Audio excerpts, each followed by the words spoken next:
Titration में हमको दो तरीके का टाइट्रेशन पढ़ना है, एक एसिड बेस टाइट्रेशन पढ़ना है और दूसरा रिडॉक्स टाइट्रेशन पढ़ना है। तो पहले जानते हैं कि टाइट्रेशन जो है वो होता क्या है। टाइट्रेशन में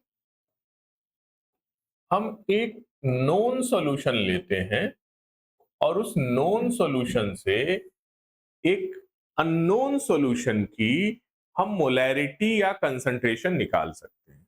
नोन सॉल्यूशन वो सॉल्यूशन होता है जिसकी मोलैरिटी हमको दी गई होती है और अननोन सॉल्यूशन वो सॉल्यूशन होता है जिसकी मोलैरिटी हमको पता नहीं होती है।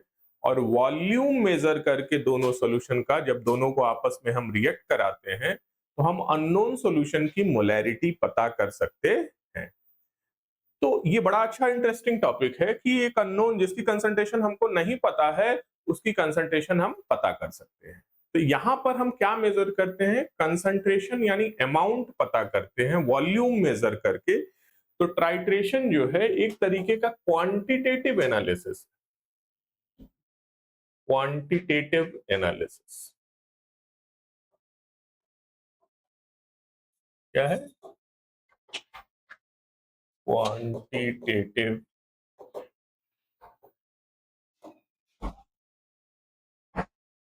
एनालिसिस। क्वांटिटेटिव एनालिसिस वो एनालिसिस होती है जिसमें हम किसी सब्सटेंस का अमाउंट पता करते हैं, उसका मास पता करते हैं या उसका वॉल्यूम पता करते हैं। और दूसरा जो एनालिसिस होता है वो क्वालिटेटिव एनालिसिस होता है जिसमें हम किसी सब्सटेंस का नेचर पता करते हैं। जैसे साल्ट एनालिसिस में हम साल्ट को एनालाइज करके ये पता करते हैं कि उसमें कटायन है या एनायन है, तो वो क्वालिटेटिव एनालिसिस है। क्वांटिटेटिव एनालिसिस वो है जिसमें अमाउंट या वॉल्यूम पता किया जाता है। जैसे जो हम टाइट्रेशन कर रहे हैं वो वॉल्यूमेट्रिक एनालिसिस उसको कहते हैं, उसमें वॉल्यूम मेजर करते हैं। या वॉल्यूमेट्रिक एनालिसिस है या ग्रेवियोमेट्रिक एनालिसिस भी करते हैं जिसमें हम किसी सब्सटेंस का मास पता कर लेते हैं।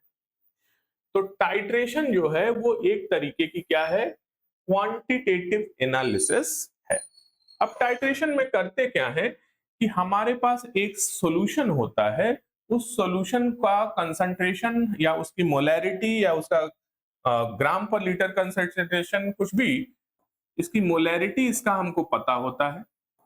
और दूसरा एक सॉल्यूशन होता है या दूसरे एक सब्सटेंस का सॉल्यूशन होता है बी, जिसकी हमको मोलैरिटी नहीं पता होती लेकिन वो सॉल्यूशन दिया रहता है। तो हम करते क्या है कि जिस सॉल्यूशन की मोलैरिटी पता होती है वो सॉल्यूशन बी से रिएक्ट करना चाहिए।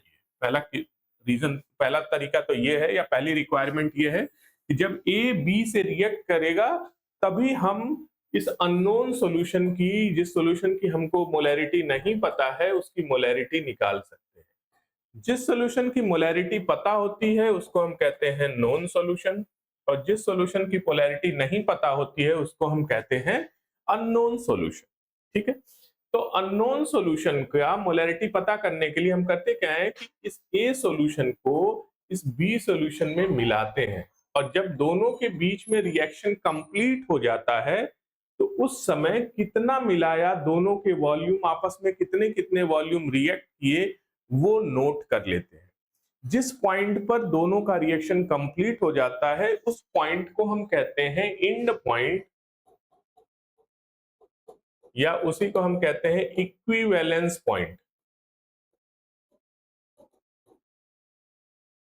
Equivalence point. और इस इक्विवेलेंस पॉइंट पर ए का कितना वॉल्यूम बी के कितने वॉल्यूम से रिएक्ट किया उसी को हम क्या करते हैं, नोट करते हैं। ठीक है, जिस सॉल्यूशन की मोलैरिटी नोन होती है उसको हम स्टैंडर्ड सॉल्यूशन भी कहते हैं।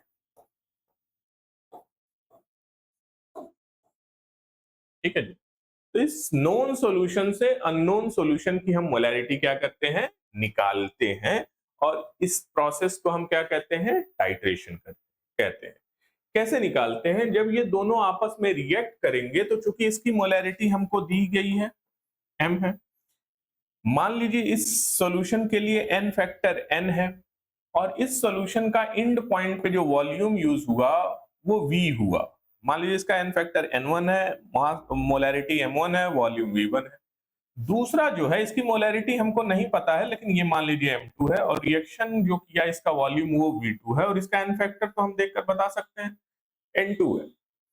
तो जब ये दोनों आपस में पूरी तरीके से रिएक्ट करेंगे तो एक law of chemical equivalence use किया जाएगा, जिसमें इसके नंबर ऑफ ग्राम इक्विवेलेंट इसके नंबर ऑफ ग्राम इक्विवेलेंट के क्या होंगे, बराबर होंगे। ए का number of gram equivalent B के नंबर ऑफ ग्राम इक्विवेलेंट के क्या होगा, बराबर होगा। और उसमें ये क्वांटिटी हमको नोन होगी, ये क्वांटिटी नोन होगी, ये क्वांटिटी हम मेजर कर लेंगे, ये भी नोन होगी।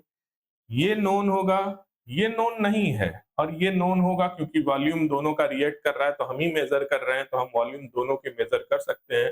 इससे जो दूसरा जो सॉल्यूशन है उसकी मोलैरिटी हम क्या करते हैं, आसानी से निकाल लेते हैं। बड़ा इंटरेस्टिंग टॉपिक है। अब टाइट्रेशन में जब भी दो सब्सटेंस लेंगे तो एक सब्सटेंस दूसरे सब्सटेंस से क्या करना चाहिए, रिएक्ट करना चाहिए। और रिएक्ट करने के लिए हम एक सब्सटेंस एसिड है तो दूसरा सब्सटेंस क्या लेते हैं, बेस लेते हैं। और इस तरीके के टाइट्रेशन को हम क्या कहते हैं, एसिड बेस टाइट्रेशन।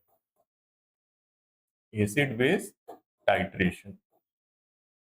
दूसरा जो टाइट्रेशन होता है वो एक ऑक्सीडाइजिंग एजेंट हो, एक ऑक्सीडाइजिंग एजेंट हो और दूसरा रिड्यूसिंग एजेंट। एक ऑक्सीडाइजिंग एजेंट हो और दूसरा रिड्यूसिंग एजेंट हो। जब ये आपस में रिएक्ट करते हैं या आपस में मिलाए जाते हैं तो जो टाइट्रेशन होता है उसको हम कहते हैं रेडॉक्स टाइट्रेशन। तो टाइट्रेशन दो तरीके का हो सकता है, एक एसिड बेस टाइट्रेशन और एक रेडॉक्स टाइट्रेशन हो सकता है। एसिड बेस टाइट्रेशन में क्या करना होता है कि एक एसिड कोई ले लिया, जैसे NaCl ले लिया, सॉरी HCl ले लिया, और दूसरा ले लिया हमने Na2CO3। ये बेसिक होगा। तो ये एसिड और बेस से किसी नोन की किसी अननोन की कंसंट्रेशन निकालते हैं तो इसको हम कहते हैं एसिड बेस टाइट्रेशन। जब एक एसिड हो और दूसरा क्या हो, बेसिक हो, तो उसको हम कहते हैं एसिड बेस टाइट्रेशन। दूसरा और भी एसिड बेस टाइट्रेशन के एग्जांपल हो सकते हैं, जैसे NaOH और ऑक्सैलिक एसिड। ये दो हमको पढ़ने हैं, NaOH और ऑक्सैलिक एसिड। NaOH एसिड है, ऑक्सैलिक एसिड क्या है, NaOH बेस है और ऑक्सैलिक एसिड क्या है, एसिड है। इन दोनों के बीच में रिएक्शन होगा तो जो टाइट्रेशन होगा उसको हम क्या कहेंगे, एसिड बेस टाइट्रेशन। ठीक है जी। जब बेस में एसिड को मिलाएंगे तो उसको हम कहते हैं एसिडोमेट्री। अगर एसिड को बेस में मिलाएंगे तो उसका नाम क्या हो जाएगा, एसिडोमेट्री या एसिडीमेट्री। और बेस को एसिड में मिलाएंगे तो उसको हम कहेंगे बेसीमेट्री। तो जो एसिड बेस टाइट्रेशन है वो एसिडोमेट्री हो सकता है या बेसीमेट्री हो सकता है। तो अब simple titration acid base titration हो सकता है, उसके दो एग्जांपल है हमारे पास, ये जो हमको पढ़ने हैं। और रेडॉक्स टाइट्रेशन जो ऑक्सीडाइजिंग और रिड्यूसिंग एजेंट वाला टाइट्रेशन है, वहां पर हम यूज कर सकते हैं, किसका किसका हमको पढ़ना है वो हम लिख लेते हैं, KMnO4 का ऑक्सैलिक एसिड के साथ। KMnO4 एक ऑक्सीडाइजिंग एजेंट है और ऑक्सैलिक एसिड वो रिड्यूसिंग एजेंट है। एसिडिक मीडियम में इन दोनों के बीच में टाइट्रेशन होता है तो ये एक रेडॉक्स टाइट्रेशन है। उसी तरीके से KMnO4 का फेरस अमोनियम सल्फेट के साथ अगर टाइट्रेशन हो तो ये भी रेडॉक्स टाइट्रेशन है, क्योंकि फेरस अमोनियम सल्फेट एक रिड्यूसिंग एजेंट है और जो KMnO4 है वो ऑक्सीडाइजिंग एजेंट है। तो ये दोनों रेडॉक्स टाइट्रेशन है। ठीक है जी। और ये दोनों कैसे टाइट्रेशन है, ये एसिड बेस टाइट्रेशन है। हमको चारों टाइट्रेशन पढ़ने हैं, दो एसिड बेस वाले और दो रिडॉक्स वाले। तो सिंपल ये जानना है कि भाई एक सॉल्यूशन जिसकी कंसंट्रेशन हमको नोन होती है उसको हम कहते हैं स्टैंडर्ड सॉल्यूशन। स्टैंडर्ड सॉल्यूशन होता है जिसकी कंसंट्रेशन हमको नोन हो, वो दो तरीके का हो सकता है, जान लीजिए। एक होता है प्राइमरी स्टैंडर्ड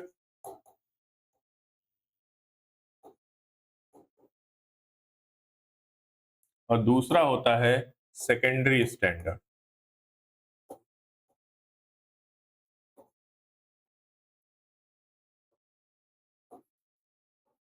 देखो प्राइमरी स्टैंडर्ड उन्हीं सब्सटेंस का सॉल्यूशन हम प्राइमरी स्टैंडर्ड के फॉर्म में लेते हैं जिनका सॉल्यूशन बनाने पर वो सब्सटेंस, प्राइमरी स्टैंडर्ड इसको बनाना हो उसमें वो सब्सटेंस सॉल्वेंट से रिएक्ट नहीं करना चाहिए, नो रिएक्शन विद सॉल्वेंट। दूसरा प्योर और ड्राई फॉर्म में होना चाहिए, इंप्योरिटी बहुत कम होनी चाहिए सॉलिड फॉर्म में, ठीक है। नो हाइग्रोस्कोपिक नेचर, हवा से कोई पानी एब्जॉर्ब न करे,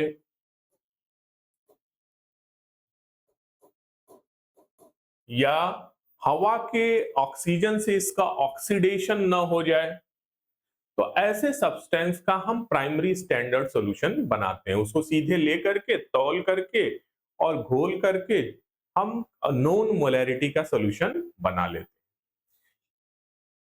जैसे हम ऑक्सैलिक एसिड का प्राइमरी स्टैंडर्ड सॉल्यूशन बना सकते हैं, या हम फेरस अमोनियम सल्फेट का, ferrous ammonium sulphate, ammonium sulphate का प्राइमरी स्टैंडर्ड सॉल्यूशन बना सकते हैं। ये दोनों प्राइमरी स्टैंडर्ड की तरह काम करते हैं। सेकेंडरी स्टैंडर्ड वो होता है जो बहुत ज्यादा आसानी से हाइग्रोस्कोपिक नेचर वगैरह शो करे, जैसे NaOH,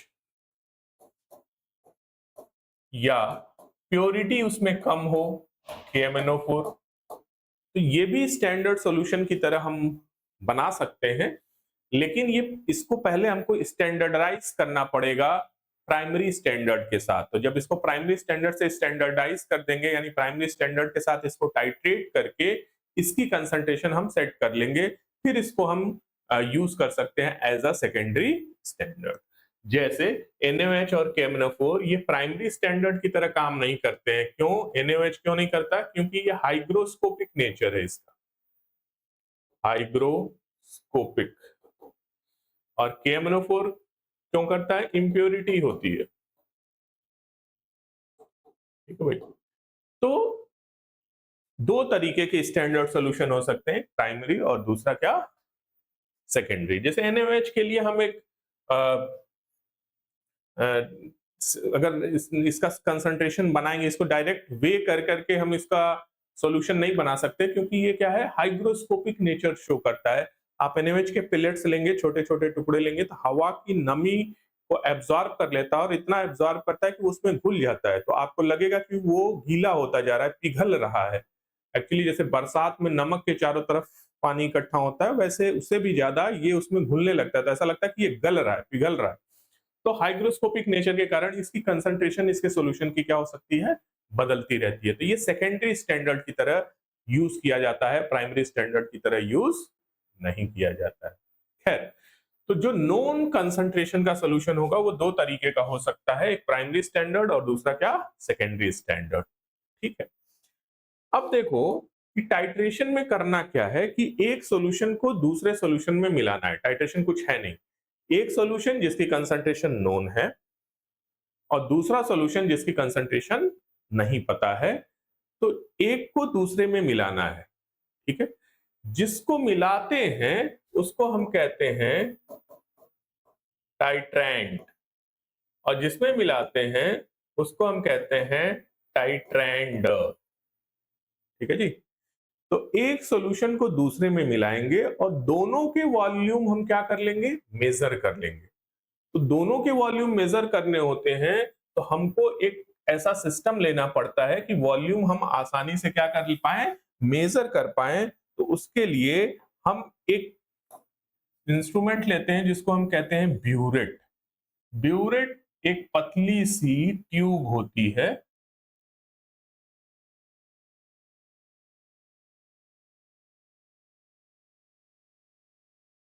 ठीक है जी, इस तरीके से बनी होती है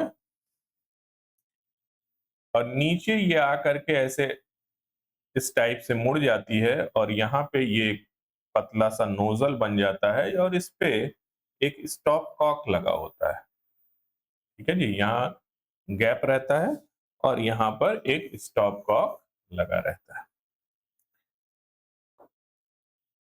ये ऐसे।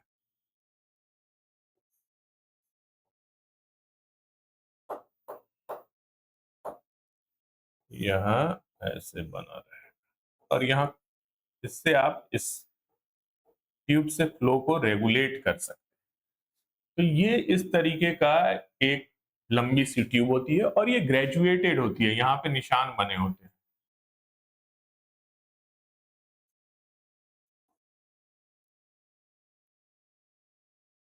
जैसे यहाँ पे 50 ml हो गया, उस तरीके से नीचे बढ़ता जाता है। या जीरो से शुरू करेंगे तो 0, फिर 5, 10, 15 ऐसे इस पे ये ग्रेजुएटेड ट्यूब होती है पूरा नीचे तक।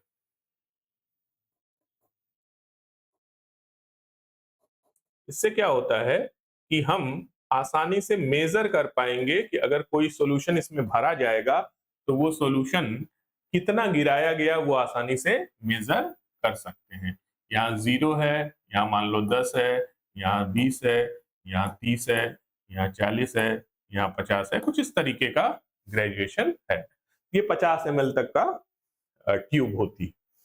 ठीक, इसमें एक सॉल्यूशन ले लेते हैं जिसको हमको मिलाना होता है और दूसरा एक सॉल्यूशन हम लेते हैं एक कोनिकल बीकर में। कोनिकल बीकर कैसा होता है? कोनिकल बीकर इस तरीके से होता है,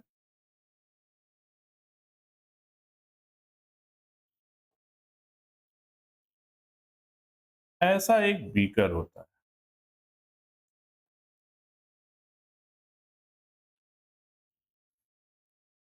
ठीक। अब इस कोनिकल बीकर में हम सॉल्यूशन को लेना होता है, तो कितना सॉल्यूशन लेना होता है उसके लिए एक इंस्ट्रूमेंट होता है जिसको हम कहते हैं पिपेट। पिपेट एक पतली सी ऐसी ट्यूब होती है, बीच में उसके एक बल्ब होता है और फिर ये पतला होकर के कुछ इस तरीके से किनारे एक नोजल हो जाता है और इस पे एक यहाँ मार्क बना होता है और यहाँ पे लिखा होगा कि 10 ml है कि 20 ml है कि 25 ml है, कितना है उसको हम कहते हैं पिपेट।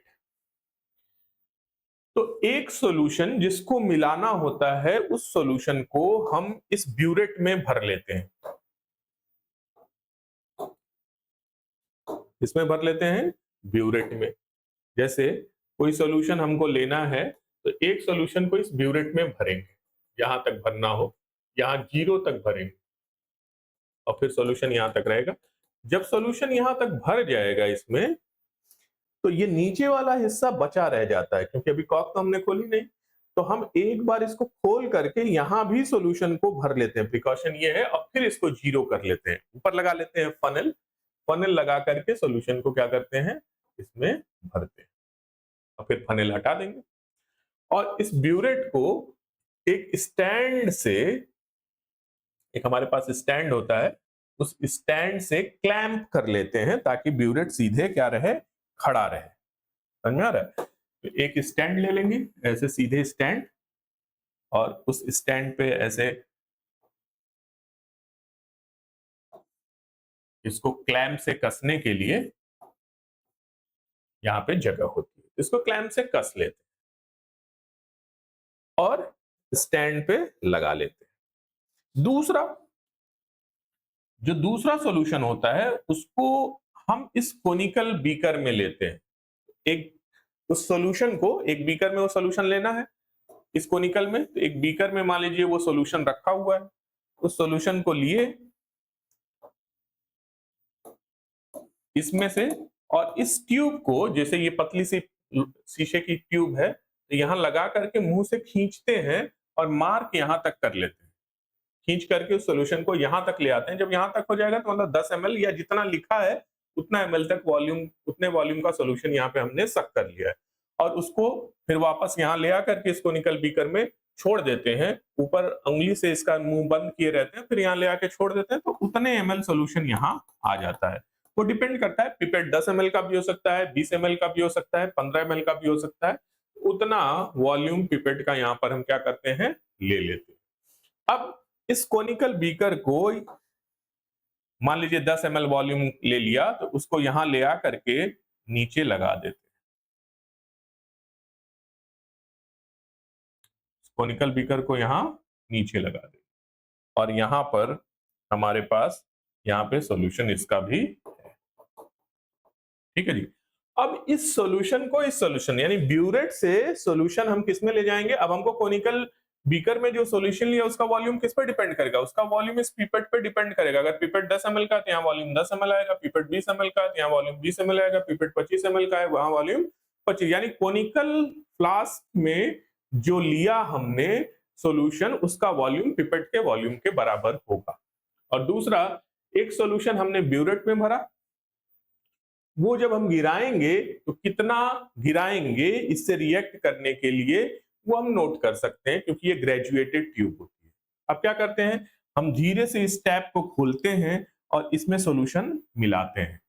जब ये इससे रिएक्ट करेगा, तो रिएक्ट करने के दौरान कब दोनों का रिएक्शन कंप्लीट हो गया, उसको पता करने के लिए हम एक सब्सटेंस यूज करते हैं जिसको कहते हैं इंडिकेटर।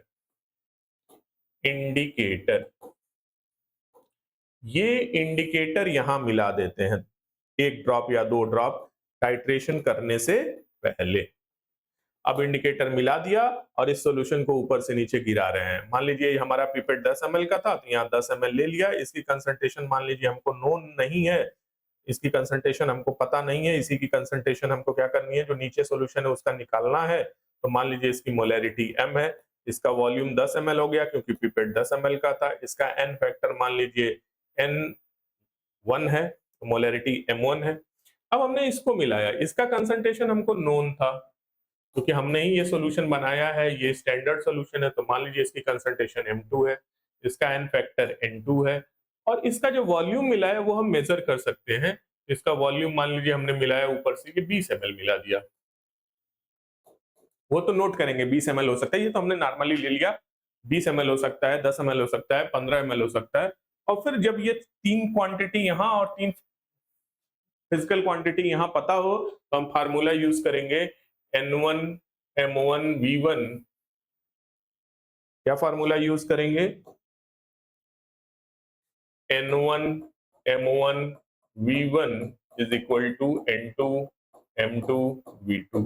जहां N1 M1 V1 पहले वाले का N फैक्टर है, N क्या है? N फैक्टर है, M मोलैरिटी है, V वॉल्यूम है, और ये दूसरे वाले के लिए है। तो यहाँ पे 5 क्वांटिटी हमको पता होती है, दूसरे वाले की मोलैरिटी निकालनी होती है, वो हम निकाल लेते हैं। और मोलैरिटी निकालने के बाद ग्राम पर लीटर कंसंट्रेशन भी निकाल सकते हैं, क्योंकि gram per litre concentration is equal to molarity into molar mass. इस फार्मूले से हम ग्राम पर लीटर कंसंट्रेशन भी क्या कर लेते हैं, निकाल लेते हैं। ये हर टाइट्रेशन के लिए ये एक बेसिक हमारा कॉन्सेप्ट होता है। अब हम जान लेते हैं कि जब हम एसिड बेस टाइट्रेशन करेंगे, तो हम एक टर्म यहाँ पे यूज किए कि जब भी दोनों आपस में रिएक्शन दोनों का कंप्लीट हो जाएगा, उस पॉइंट को, उस जब जैसे ही दोनों के बीच में रिएक्शन कंप्लीट हुआ, उस पॉइंट को हम कहते हैं एंड पॉइंट या इक्विवेलेंस पॉइंट। एंड पॉइंट या इसी का नाम है इक्विवेलेंस। इक्विवेलेंस, यहां लिख देते हैं इक्विवेलेंस पॉइंट।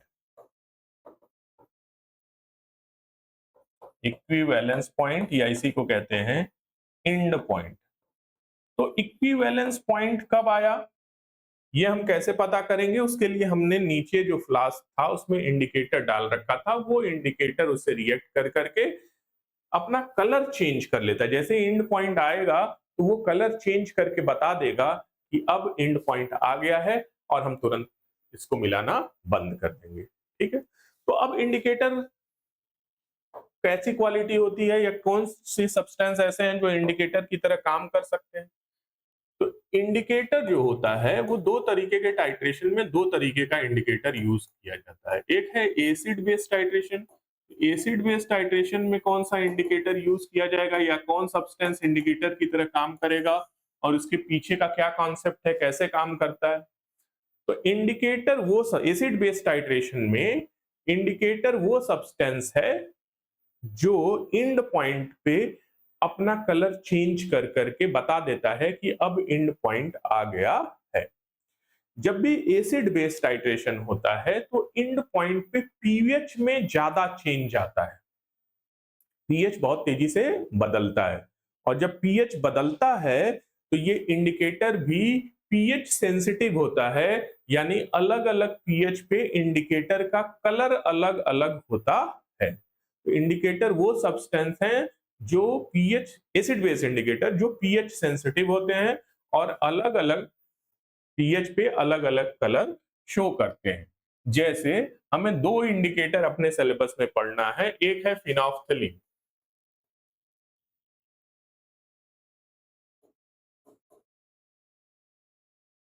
फिनोल्फ्थलीन फिनोल्फ्थलीन जो है इसका जो कलर होता है वो एसिड में कलरलेस होता है और बेस में ये पिंक कलर का होता है। बेस में पिंक कलर का होता है और एसिड में क्या होगा? कलरलेस होगा। तो एसिड में कलरलेस, एसिडिक सॉल्यूशन में ये कलरलेस होता है। तो यहां ये ध्यान रखना है कि हर इंडिकेटर का एक रेंज होता है। जैसे फिनोल्फ्थलीन का रेंज होता है 8.2 से 10 पीएच में। इस रेंज का मतलब ये है कि जब तक सॉल्यूशन का पीएच 8.2 रहेगा वो कलरलेस रहेगा और जैसे ही वो 10 के ज्यादा होगा तो वो पिंक कलर का हो जाएगा। 8.2 से 10 के बीच में वो अपना कलर बदलता है। इसी तरीके से एक और इंडिकेटर हमको पढ़ना है, वो है मिथाइल ऑरेंज। ये भी एसिड बेस इंडिकेटर है। ये मान लीजिए इसका पीएच रेंज 4.2 से 6 के बीच में है। ये आपको याद नहीं करना है, रेंज याद नहीं करना है, बस ये जानिए कि वो रेंज का मतलब होता है उसके पहले अलग कलर होगा और जो रेंज है उसके बाद अलग कलर होगा। तो ये एसिडिक मीडियम में जब पीएच कम होगा तो मतलब मीडियम ज्यादा एसिडिक है। तो एसिडिक मीडियम में ये येलो कलर का होता है और बेसिक मीडियम में भी ये पिंक हो जाता है। समझ में आ रहा है? ये भी बेसिक मीडियम में पिंक होगा, एसिडिक में क्या होगा? येलो होगा, मिथाइल ऑरेंज। ठीक है जी।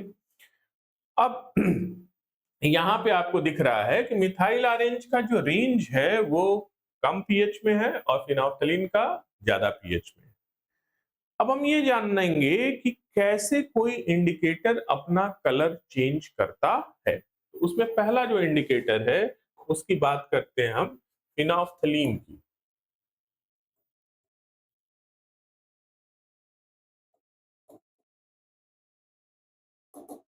फिनोल्फ्थलीन को अगर आप देखेंगे तो फिनोल्फ्थलीन एक वीक एसिड है। फिनोल्फ्थलीन के स्ट्रक्चर में ये कैसे बिहेव कर रहा है? वीक एसिड की तरह काम करता। इसको हम लिखेंगे ऐसे PHH। अब वीक एसिड डिसोशिएट होगा, अपना आयन बनाएगा PH निगेटिव और H पॉजिटिव।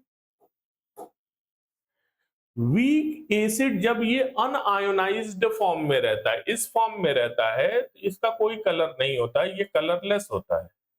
लेकिन जैसे ही वो H निकाल के आयन बनाता है ये पिंक कलर का हो जाता है।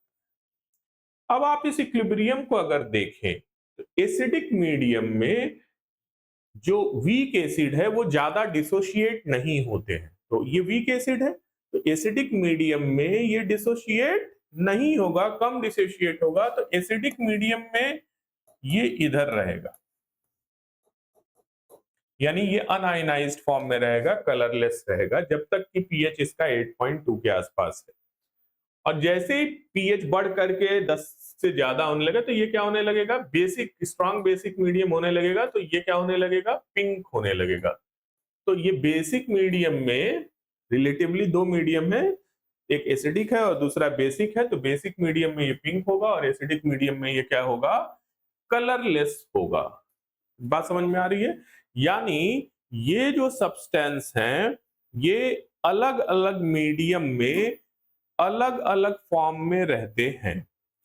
एसिडिक मीडियम में ये अनआयोनाइज्ड फॉर्म में रहेगा और बेसिक मीडियम में ये आयोनाइज्ड फॉर्म में रहेगा। बात समझ में आ रही है? आयोनाइज्ड फॉर्म जो होता है वो ज्यादा डार्क कलर का होता है और जो अनआयोनाइज्ड फॉर्म होता है वो कम डार्क कलर का होता है। अब जरा देखते हैं कि इसका स्ट्रक्चर एक्चुअली होता कैसा है। इसका स्ट्रक्चर अगर आप बनाएंगे तो इसका स्ट्रक्चर कुछ ऐसा होता है।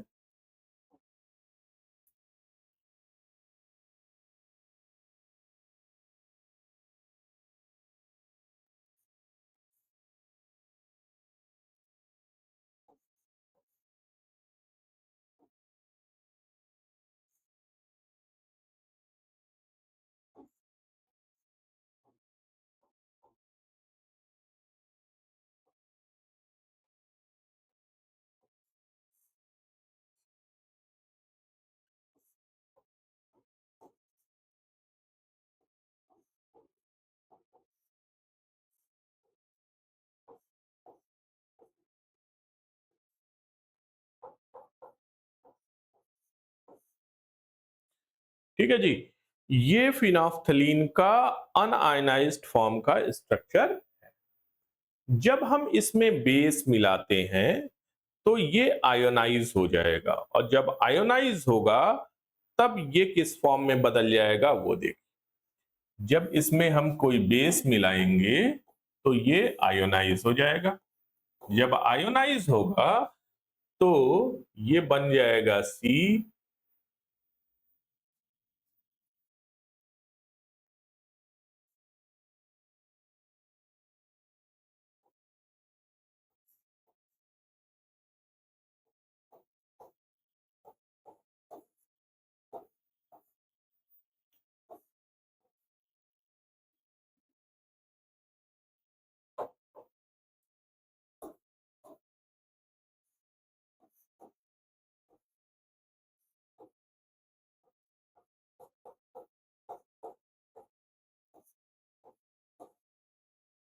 ऐसा हो जाएगा।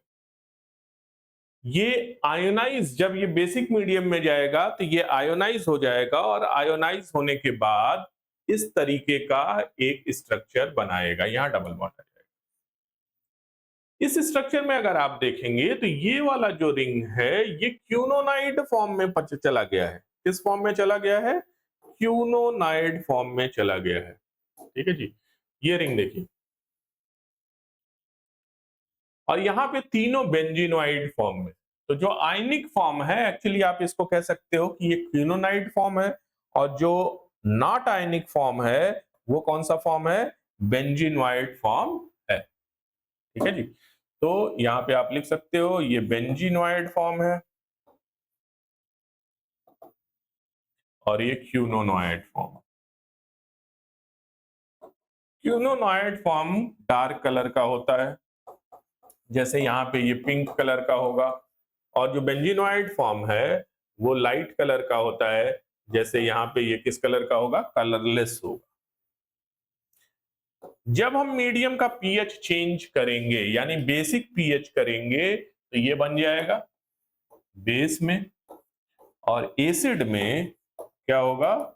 ये बन जाएगा। एसिड में वो अनआयोनाइज्ड फॉर्म में रहेगा और बेस में वो आयोनाइज्ड फॉर्म में बदल जाएगा। ये फिनोल्फ्थलीन के कलर चेंज के पीछे बेसिक कॉन्सेप्ट है। इसी तरीके फिनोल्फ्थलीन है क्या? एक वीक एसिड है, वीक ऑर्गेनिक एसिड है। इसी तरीके से अगर हम मिथाइल ऑरेंज की बात करें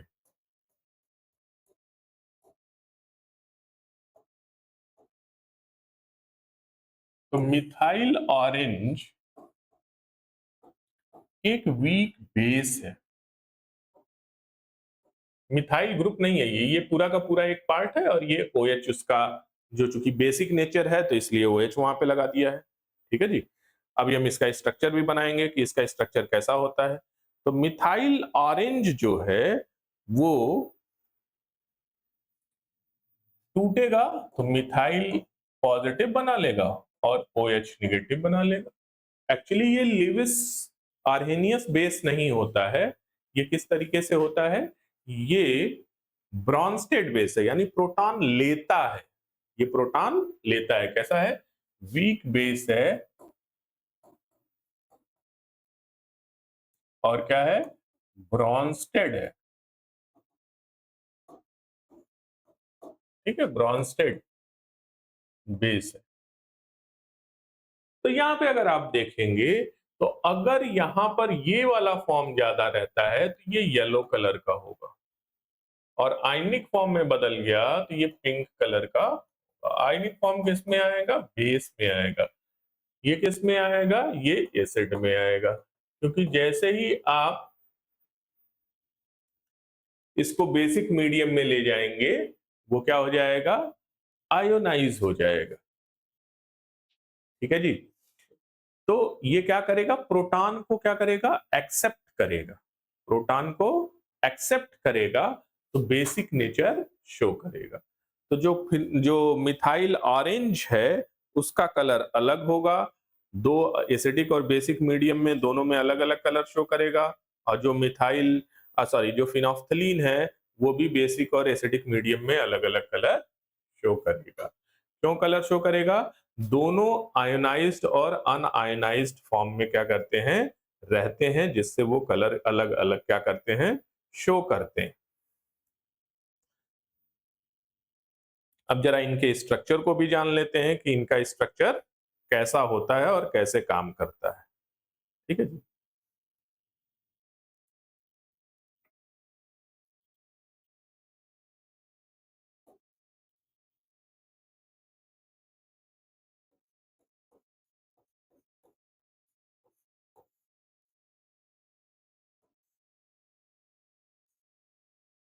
यहाँ पे होता है SO3H और यहाँ पे NCH3CH।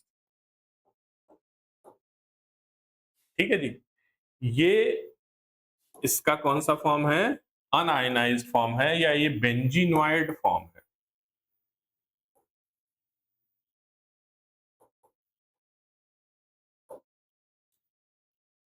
ये इसका कौन सा फॉर्म है, इसका बेंजीनॉइड फॉर्म है। और ये ब्रॉन्स्टेड क्या करेगा, बेस की तरह काम करेगा और जब ये प्रोटॉन को एक्सेप्ट करेगा तो ये बेंजीनॉइड फॉर्म से क्यूनोनाइड फॉर्म में बदल जाएगा। बात समझ में आ रही है, बेंजीनॉइड से किस में बदल जाएगा, क्यूनोनाइड में। यानी जब हम इसमें H1 डालेंगे, H एक्सेप्ट करेगा, H एक्सेप्ट करेगा तो ये आयनाइज्ड फॉर्म में चला जाएगा SO3H और ये ग्रुप तो ऐसा ही रहेगा। मैं यहाँ नीचे बना देता हूँ, थोड़ा जगह रहेगी, या ऐसे कर लो, H positive SO3H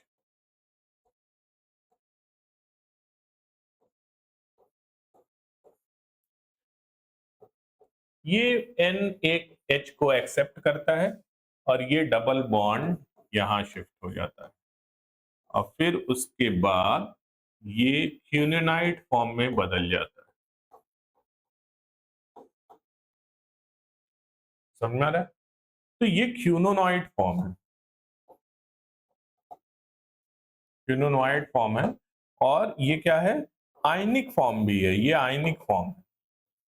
ionic form में जब जाएगा तो इसका कलर डार्क होगा और जब अनआयोनाइज्ड फॉर्म में रहेगा इसका कलर लाइट।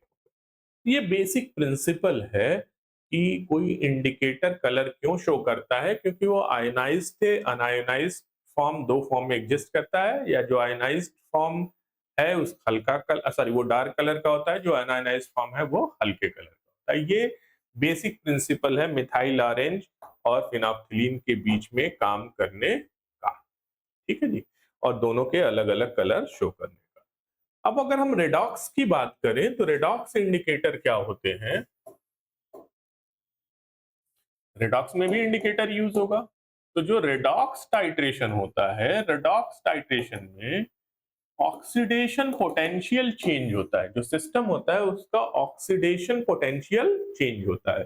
तो रेडॉक्स इंडिकेटर वो चीज होती है जो एंड पॉइंट पर, यानी जो सेंसिटिव होती है ऑक्सीडेशन पोटेंशियल के लिए, और इस इंडिकेटर का जो ऑक्सीडेशन पोटेंशियल होना चाहिए वो जो दो सब्सटेंस ए और बी मिला रहे हैं इन दोनों के ऑक्सीडेशन पोटेंशियल के बीच में होना चाहिए, तब ये कलर शो करेगा या तब ये कलर अपना चेंज करेगा।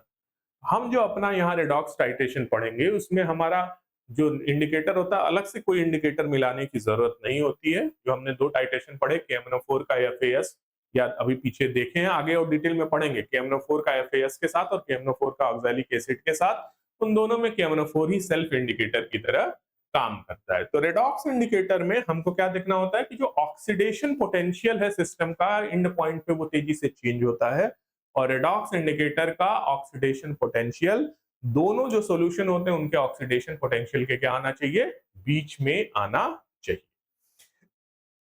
तो इस तरीके से हम इंडिकेटर को चूज करते हैं। अभी तक जो हमने बेसिक प्रिंसिपल बात की है टाइट्रेशन में वो फिर से एक बार रिवाइज कर लेते हैं, फिर आगे हमारे जो चार टाइट्रेशन पढ़ने हैं वो टाइट्रेशन को पढ़ें। पहला ये है कि टाइट्रेशन क्या है कि एक नॉन सॉल्यूशन होता है, एक अननोन सॉल्यूशन होता है। नॉन सॉल्यूशन स्टैंडर्ड सॉल्यूशन को कहते हैं। स्टैंडर्ड सॉल्यूशन दो तरीके का हो सकता है, प्राइमरी हो सकता है या सेकेंडरी हो सकता है। कौन सा प्राइमरी हो सकता है, कौन सा सेकेंडरी हो सकता है, वो हमने कैरेक्टरिस्टिक पढ़ी। जैसे FAS और ऑक्सैलिक एसिड प्राइमरी स्टैंडर्ड की तरह काम करते हैं, KMnO4 और NaOH सेकेंडरी स्टैंडर्ड की तरह काम करते हैं। जो स्टैंडर्ड सॉल्यूशन है जिसकी कंसंट्रेशन नोन है उसको अननोन सॉल्यूशन में मिलाते हैं, दोनों का वॉल्यूम मेजर करते हैं और N1M1V1 is equal to N2M2V2 equation लगा करके जो अननोन है उसकी मोलैरिटी कैलकुलेट कर लेते हैं, क्योंकि बाकी सबकी मोलैरिटी पता होती है, और जब उसकी मोलैरिटी आ जाती है तो उसके मोलर मास से मल्टीप्लाई कर देते हैं तो उसका हमको ग्राम पर लीटर कंसंट्रेशन पता हो जाता है। जब दोनों सब्सटेंस को आपस में मिला रहे होते हैं तो मिलाते समय एक एंड पॉइंट आता है, जब दोनों का रिएक्शन कंप्लीट हो जाता है उस एंड पॉइंट को पता करने के लिए नीचे जो फ्लास्क होता है उस फ्लास्क में हम इंडिकेटर मिलाते हैं।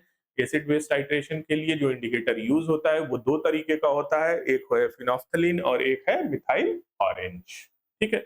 अब एसिड बेस जो टाइट्रेशन है वो एसिड बेस टाइट्रेशन कई तरीके का हो सकता है। स्ट्रॉन्ग एसिड, स्ट्रॉन्ग, भाई एसिड जो है एसिड और दूसरा क्या है बेस है। तो एसिड हमारा क्या हो, स्ट्रॉन्ग हो, और बेस क्या हो, वीक हो। या दूसरा एसिड वीक हो, बेस क्या हो, स्ट्रॉन्ग हो। बेस क्या हो, स्ट्रॉन्ग हो। तीसरा दोनों स्ट्रॉन्ग हो, और चौथा दोनों वीक हो। ये चार तरीके के टाइट्रेशन हो सकते हैं। इसका एग्जांपल ले लेते हैं। स्ट्रॉन्ग एसिड और स्ट्रॉन्ग बेस का अगर हम देखें, सॉरी स्ट्रॉन्ग एसिड और वीक बेस का अगर देखें, ये वाला, तो स्ट्रॉन्ग एसिड हमने HCl ले लिया, और वीक बेस जो होता है वो Na2CO3 का सॉल्यूशन हम ले सकते हैं। सोडियम कार्बोनेट का सॉल्यूशन एक वीकली बेसिक सॉल्यूशन होता है। अगर आप साल्ट हाइड्रोलिसिस पढ़े हैं तो साल्ट हाइड्रोलिसिस के बेसिस पे आप निकाल सकते हैं कि Na2CO3 क्या है, ये वीक बेस है।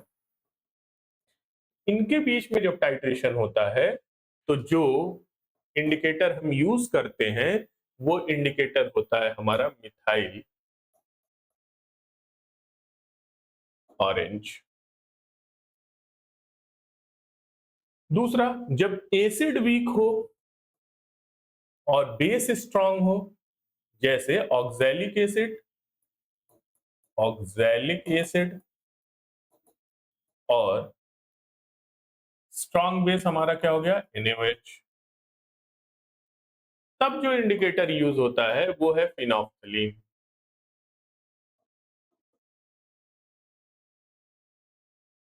जब दोनों स्ट्रांग हो, जैसे एक HCl है और दूसरा NaCl है,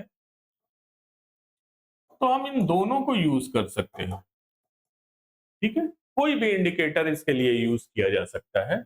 और चौथा जो है वीक है, इसके लिए कोई इंडिकेटर ही नहीं है, इसलिए वीक एसिड और वीक बेस दोनों के टाइट्रेशन में इंडिकेटर का मिलता ही नहीं है, अच्छा इंडिकेटर हमारे पास नहीं है, इसलिए सबसे वर्स्ट टाइट्रेशन है। देखो, इंडिकेटर चूज करने के पीछे बेसिक एक कॉन्सेप्ट है कि जैसे ही हम एक सॉल्यूशन में दूसरा सॉल्यूशन मिलाते हैं, जैसे पहला एग्जांपल हम लेते हैं, मान लीजिए हमारे पास जो है स्ट्रॉन्ग एसिड है और स्ट्रॉन्ग एसिड में हमने वीक बेस मिलाया, ये पीएच है और इधर रिएक्शन चल रहा है। स्ट्रॉन्ग एसिड में वीक बेस मिलाया तो स्ट्रॉन्ग एसिड का पीएच मान लो 3 के आसपास होगा। जैसे ही हम बेस मिला रहे एंड पॉइंट आया, एंड पॉइंट पे तो दोनों पूरी तरीके से रिएक्ट कर जाएंगे और एंड पॉइंट पे पीएच 7 के आसपास होगा। उसके बाद एक ड्रॉप जैसे ही एक्स्ट्रा बेस का पड़ा तो पीएच 7, चूंकि बेस हमारा बहुत वीक है तो पीएच 7 से थोड़ा सा ज्यादा 7.5 के आसपास या 7.5 या 8 के आसपास रहेगा, उससे ज्यादा नहीं बढ़ेगा, थोड़ा सा, क्योंकि and point he and point के जैसे ही एक ड्रॉप मिलाते हैं इंडिकेटर अपना काम शुरू कर देता है। तो जो पीएच का चेंज आएगा वो 3 से लेकर के कितने के बीच में, मान लो ये पीएच 7 है तो जब 3 था और जैसे एंड पॉइंट आया तो 8 तक जाएगा। तो पीएच का जो रेंज आएगा वो 3 से, ये फिक्स नहीं है, 3 से 7.5 या 8 के आसपास होगा। अब जिस इंडिकेटर का पीएच रेंज इसके बीच में आएगा, इसके बीच में टाइट्रेशन पे पीएच का कितना चेंज हो रहा है, अगर उस चेंज के बीच में, ये याद करने की चीज नहीं है, सिंपल देखो, स्ट्रॉन्ग एसिड है तो 3 जो नीचे वाला पीएच होगा वो बहुत कम हो जाएगा और वीक बेस है 7 के पास रहेगा, तो 3 से 7 के 8, 7, 7.5, 7 से थोड़ा सा ज्यादा होगा। अगर ये किसके लिए है, स्ट्रॉन्ग एसिड वीक बेस के लिए ये टाइट्रेशन इस तरीके का ग्राफ है।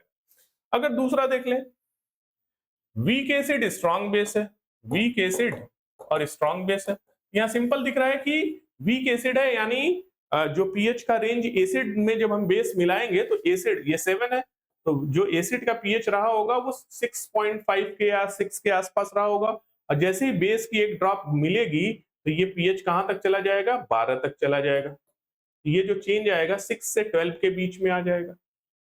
एंड पॉइंट पे जो पीएच का चेंज है वो एसिड और बेस के नेचर पे डिपेंड करेगा, सिंपल दिख रहा है, क्योंकि एक ही ड्रॉप बढ़ेगी तो उसी में अगर स्ट्रांग होगा तो वो 7 से काफी ज्यादा हो जाएगा अगर बेस होगा तो, और एसिड होगा तो काफी नीचे चला जाएगा। दोनों स्ट्रांग है, दोनों स्ट्रांग है तो उसका भी देख लो, when both are strong, strong acid plus strong base, ये पढ़ना नहीं है लेकिन बस समझाने के लिए बता दिया कि मान लो कोई स्ट्रॉन्ग एसिड HCl है तो समय उसका पीएच 3 उनके आसपास होगा, जैसे ही बेस मिलाते गए वो तेजी से, एक ड्रॉप भी HCl रहेगा तो उसका पीएच काफी लो होगा, यानी 3 के आसपास होगा, और जैसे एंड पॉइंट आया एक ड्रॉप बेस भी बढ़ गया तो पीएच तुरंत जल्दी से कहां तक चला जाएगा, 12 तक चला जाएगा, यानी यहां पर जो पीएच का वेरिएशन होगा वो 3 से 12 के बीच में होगा। इसीलिए यहाँ पे रेंज ज्यादा है, तो यहाँ पे कोई भी इंडिकेटर आ जा सकता है, जैसे 2 इंडिकेटर हमने बताया, मिथाइल ऑरेंज उसका पीएच 4 से 6 के बीच में होता है तो वो 20 में सेट हो जाएगा, और मिथाइल ऑरेंज भी 6 यहाँ आ जाएगा, मिथाइल ऑरेंज, और 8.2 से 10 के बीच में कौन होता है, फिनोल्फथालीन, वो 20 में सेट हो जाएगा। ठीक है जी, तो दोनों इंडिकेटर यहाँ पे क्या कर सकते हैं, काम कर, या कोई भी इंडिकेटर, वो सारे इस रेंज में जो आएंगे जिनका पीएच रेंज इसके बीच में होगा। इंडिकेटर का पीएच रेंज का मतलब है कि उसके उस रेंज के आगे और पीछे वो अपना कलर चेंज कर लेता है। वीक एसिड वीक बेस में क्या होता है कि जो एंड पॉइंट है वहां पे जो पीएच चेंज होता है वो पीएच चेंज बहुत ज्यादा नहीं होता है, 6.5 से 7.5 के बीच में रह जाता है, तो यहां पर कोई इंडिकेटर ऐसा मिलता नहीं है जो इस रेंज में अपना कलर चेंज कर ले, इसलिए यहां पर कोई इंडिकेटर नहीं हो। ठीक है जी, तो ये है सिंपल इंडिकेटर। इंडिकेटर और सारे भी होते हैं, लेकिन हमारे सिलेबस में सिर्फ 2 हैं, इसलिए हम लोग 2 की बात करेंगे, मिथाइल आरेंज और फिनोल्फ्थलीन। तो फिनोल्फ्थलीन सबसे अच्छा इंडिकेटर किसके लिए है? यहाँ पे देखो 8.2 से 10 के बीच में आएगा। वीक एसिड स्ट्रॉन्ग बेस के लिए सबसे अच्छा इंडिकेटर फिनोल्फ्थलीन है। यहाँ मिथाइल आरेंज नहीं यूज कर सकते, क्योंकि मिथाइल आरेंज इसके पहले ही उसका रेंज आता है। मिथाइल आरेंज यहाँ यूज कर सकते हैं स्ट्रॉन्ग एसिड और वीक बेस के केस में, यहाँ पे दोनों यूज कर सकते हैं। ठीक है जी। तो इस तरीके से हम इंडिकेटर पता करते हैं कि कहां पर कौन सा इंडिकेटर यूज कर सकते हैं। अब हम चारों टाइट्रेशन को बारी बारी बात करेंगे। 2 एसिड बेस है और 2 ऑक्सीडेशन रिडक्शन है। पहला जो एसिड बेस टाइट्रेशन है उसका एम क्या है उसको जरा देखते हैं। एम जो हमारा एक्सपेरिमेंट होता है उसका कुछ एम होता है। एम क्या है कि देखो पहला वाला जो हम लोग पढ़ रहे हैं वो एसिड बेस है किसके किसके बीच में, ऑक्सैलिक एसिड और NaOH के बीच में। ठीक है, तो prepare 0.1 m oxalic acid solution. With the help of this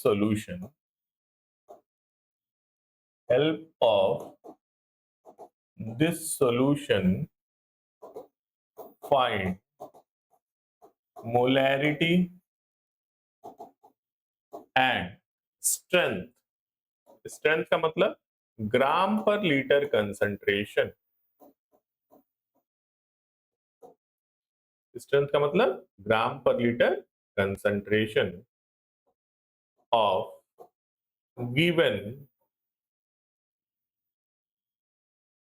NaOH solution. यानी हमारे पास एक अननोन सॉल्यूशन है। अननोन सॉल्यूशन क्या है, अब ये लिखना नहीं है। अननोन सॉल्यूशन क्या है हमारे पास, वो है NaOH। ये सिर्फ समझाने के लिए बता रहे हैं। और जो हमारा गिवन सॉल्यूशन है, नोन सॉल्यूशन है, स्टैंडर्ड सॉल्यूशन है, जो हम खुद बनाएंगे वो क्या है, ऑक्सैलिक। ठीक है भैया, ऑक्सैलिक एसिड की मोलैरिटी हमको दी है 0.1 m है। मान लीजिए हम इसका 250 ml बनाना चाहते हैं। ठीक है, यहाँ ऊपर लिख भी दिया, अगर नहीं लिखा तो आप अपने हिसाब से जितनी जरूरत है 100 ml, 200 ml, 250 ml बना लीजिए। ठीक है, अब इस जब ये दोनों आपस में रिएक्ट करेंगे तो रिएक्शन कौन सा यूज होगा वो जरा जान लेते हैं। रिएक्शन जो यूज होगा वो होगा, ऑक्सैलिक एसिड का फार्मूला होता है COOH, single bond COOH dot 2H2। जब वो हाइड्रेटेड फॉर्म में होता है तो 2 वाटर मॉलिक्यूल को भी अपने अंदर एब्सॉर्ब किए रहता है। NaOH से रिएक्ट करेगा, COONA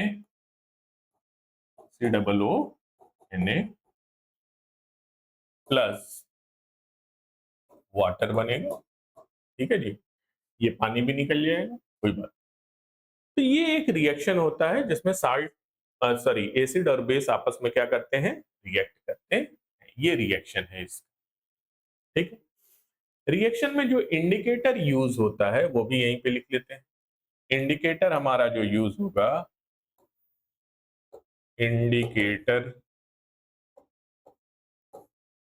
ठीक है, इंडिकेटर क्या है, वीक एसिड और स्ट्रॉन्ग बेस। तो फिनोल्फ्थलीन इंडिकेटर की तरह यूज होगा।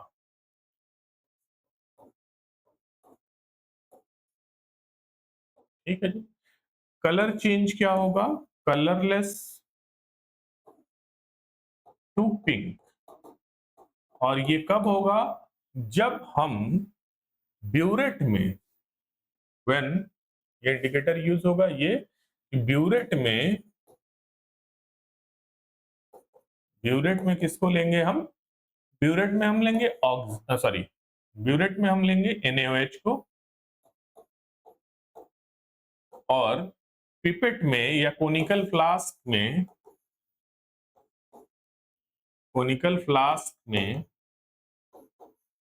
हम क्या लेंगे, ऑक्सैलिक एसिड H2CO4। यहाँ पे दोनों का मॉलिक्यूलर मास अगर देखना चाहें तो इसका मॉलिक्यूलर मास 40 होता है, 40 यूनिट, और इसका 126 होता है। 126 क्यों लेते हैं? क्योंकि इसमें 2 वाटर मॉलिक्यूल को भी जोड़ लेते हैं। ये ध्यान रखिएगा कि जब इसका मॉलिक्यूलर मास ऑक्सैलिक एसिड का निकालेंगे तो उसमें 2 वाटर मॉलिक्यूल क्या कर लेंगे? जोड़ लेंगे। तो ये फिनोल्फ्थलीन यहाँ इंडिकेटर की तरह काम करेगा। ठीक है। अब इसके बाद हम पहले सॉल्यूशन बनाएंगे। सॉल्यूशन जब बनाएंगे तो सॉल्यूशन प्रिपरेशन करेंगे इसका ऑक्सैलिक एसिड का। हम पहले